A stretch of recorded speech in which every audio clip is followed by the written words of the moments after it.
매일 성경과 함께하는 오늘의 큐티 시간입니다. 8월 15일 오늘의 말씀은 예레미야 20장 7절에서 18절입니다.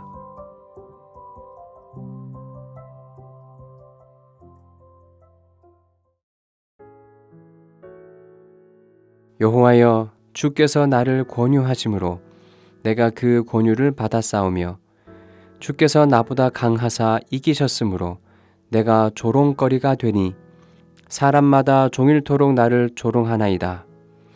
내가 말할 때마다 외치며 파멸과 멸망을 선포하므로 여호와의 말씀으로 말미암아 내가 종일토록 치욕과 모욕거리가 됨이니이다. 내가 다시는 여호와를 선포하지 아니하며 그의 이름으로 말하지 아니하리라 하면 나의 마음이 불붙는 것 같아서 골수에 사무치니 답답하여 견딜 수 없나이다. 나는 무리의 비방과 사방이 두려워함을 들었나이다. 그들이 이르기를 고소하라, 우리도 고소하리라 하오며 내 친한 벗도 다 내가 실족하기를 기다리며 그가 혹시 유혹을 받게 되면 우리가 그를 이기어 우리 원수를 갚자 하나이다. 그러하오나 여호와는 두려운 용사 같으시며 나와 함께 하심으로 나를 박해하는 자들이 넘어지고 이기지 못할 것이오며 그들은 지혜롭게 행하지 못함으로 큰 치욕을 당하오리니 그 치욕은 길이 잊지 못할 것이니이다.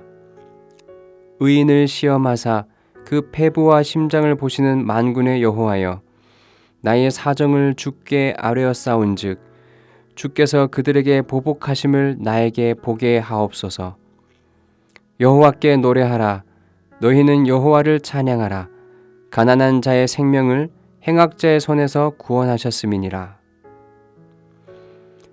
내 생일이 저주를 받았다면, 나의 어머니가 나를 낳던 날이 복이 없었다면, 나의 아버지에게 소식을 전하여 이르기를 당신이 등남하였다 하여 아버지를 즐겁게 하던 자가 저주를 받았다면, 그 사람은 여호와께서 무너뜨리시고 후회하지 아니하신 성읍같이 되었다면, 그가 아침에는 부르짖는 소리, 낮에는 떠드는 소리를 듣게 하였다면 좋을 뻔하였나니, 이는 그가 나를 태에서 죽이지 아니하셨으며 나의 어머니를 내 무덤이 되지 않게 하셨으며 그의 배가 부른 채로 항상 잊지 않게 하신 까닭이로다. 어찌하여 내가 태에서 나와서 고생과 슬픔을 보며 나의 날을 부끄러움으로 보내는고 하니라.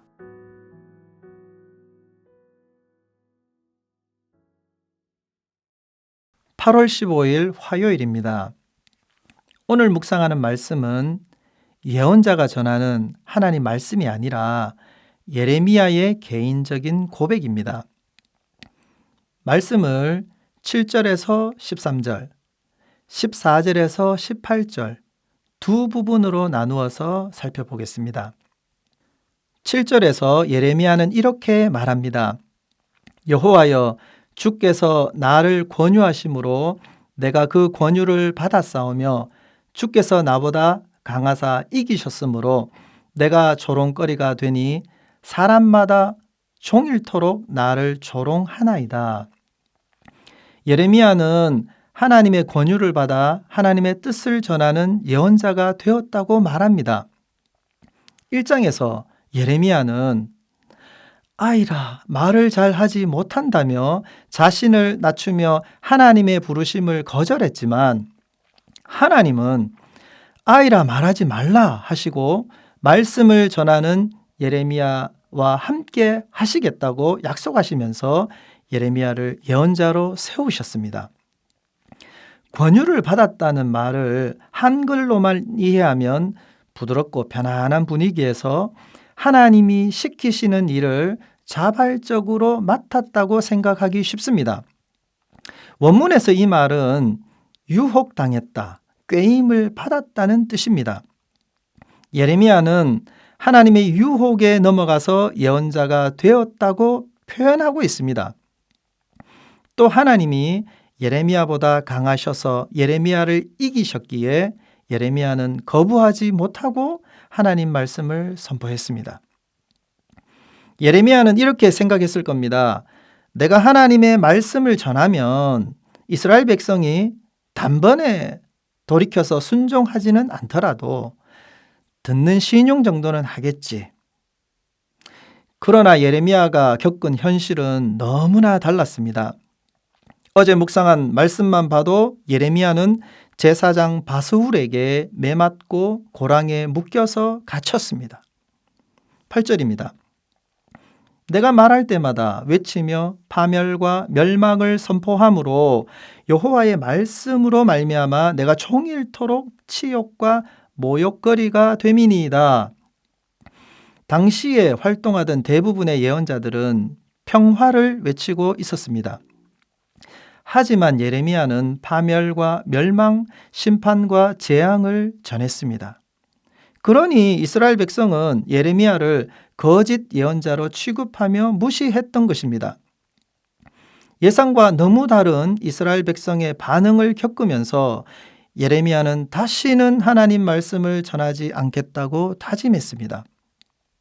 그러나 입을 다물자 마음이 답답하여 견딜 수 없었습니다. 말씀 선포를 그만둘 수도 없고 계속할 수도 없는 상황에서 예레미야는 어떻게 했을까요?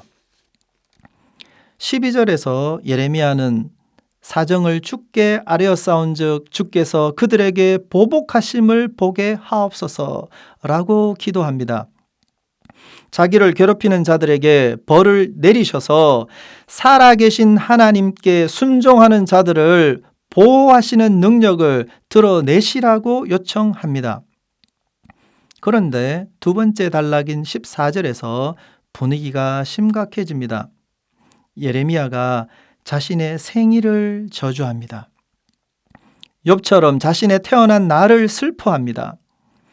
자신의 출생을 아버지에게 알린 사람조차 저주하며 자신의 존재를 부정합니다. 예레미야는 무례해 보일 정도로 거칠게 하나님 앞에 자신의 절망을 고백합니다.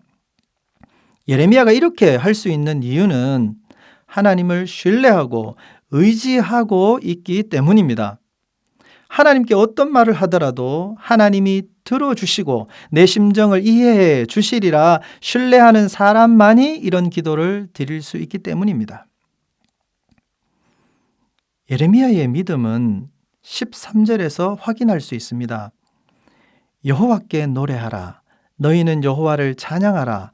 가난한 자의 생명을 행악자의 손에서 구원하셨음이니라. 예레미야는 결국 하나님의 정의와 구원이 성취될 것을 확신했기에 절망 속에서도 하나님을 높이며 노래할 수 있었습니다.